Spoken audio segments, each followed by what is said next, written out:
In this video, we're going to talk about how long your book should be.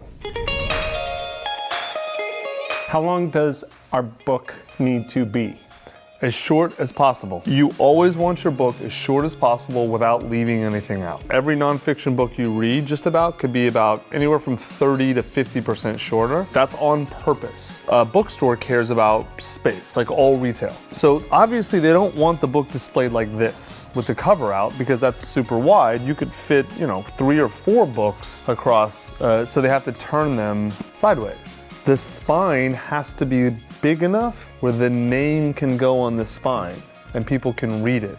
That is why I'm dead serious. Look at any contract for any nonfiction book. It's very rare for the minimum word count to be under 60,000 words. And the reason is because bookstores demand wide spines. Now, at Scribe, we've put many books in bookstores, but I don't care about bookstores. We care about readers. And what your reader does not want a bunch of bullshit. They want you to get in, tell them what they need to know, and then get out. And so we always tell our authors, you want to aim for between 100 and 199 pages if possible. If you go over, it's not a big deal, but 100 to 199 is optimal. And here's why. If you're under 100, you do see a reduction in sales. And part of that is just this weird value perception that people have. Some people feel like if the book's 80 pages, it's not like a real book, which is nonsense because some of the best-selling books of all time, The 1 Minute Manager, Who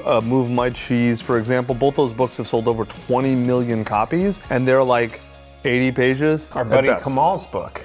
Kamal's book has sold hundreds of thousands of copies. That's 60 pages. So you can have a major selling book under 100, but if someone doesn't know and they see that sometimes, it's a thing. And then if you get above 200, you also see sales drop off. And the reason is because it's not investment in money. That's never the obstacle it's usually never the obstacle for a book. It's investment in time, especially for nonfiction books. And so people look at 250, 300, 400 pages, what they feel is, this long investment. But if it's 150, it's like, oh, I could nail this. I could do this on a plane flight. It's not gonna be an onerous burden on me.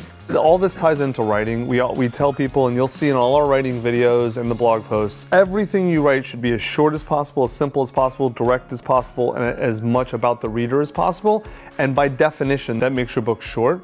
But that's the point. It's a thing to remember with nonfiction. No one's reading your nonfiction for you. They're reading it for themselves to get what they want out of it. So they don't need your bullshit. Fiction's a little different. If you're writing fiction and you're a great storyteller, good Lord, how long are the Game of Thrones books? Endless, thousands of pages, and I've actually read them.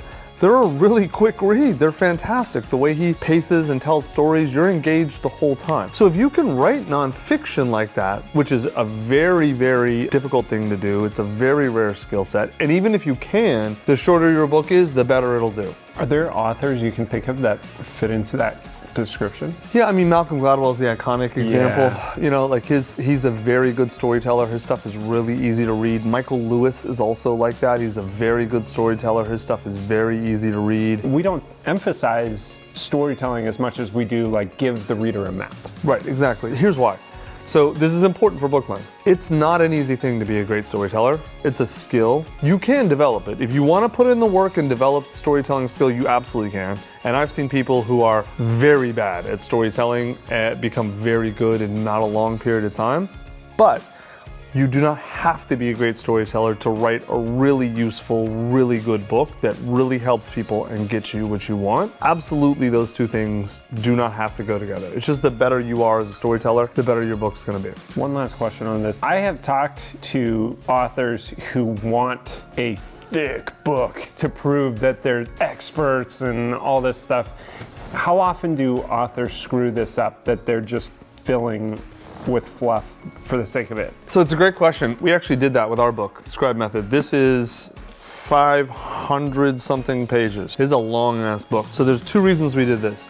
First off, there's no fluff in here. Right? You open to any page and start reading, there's no bullshit. We are on the muscle in terms of information, because writing and publishing a book is a lot, it's hard work and there's a lot of knowledge. The reason we put it all in here, honestly, to promote ourselves, to show people, okay, look, this is hard, we know how to do it. You can either learn all this or you can hire us and we'll do it for you. So if you want to do a good book a long book, because there really is a lot of info and there's just no way to get it down, and the point of the book is to teach people how to do it or to show them that you're the best provider so they come work with you, that's great, do that. If you want to write a long book because you have a big ego and you want everyone to know how wonderful you are and it's all about you, don't do it. The book will suck and no one will read it and no one will care.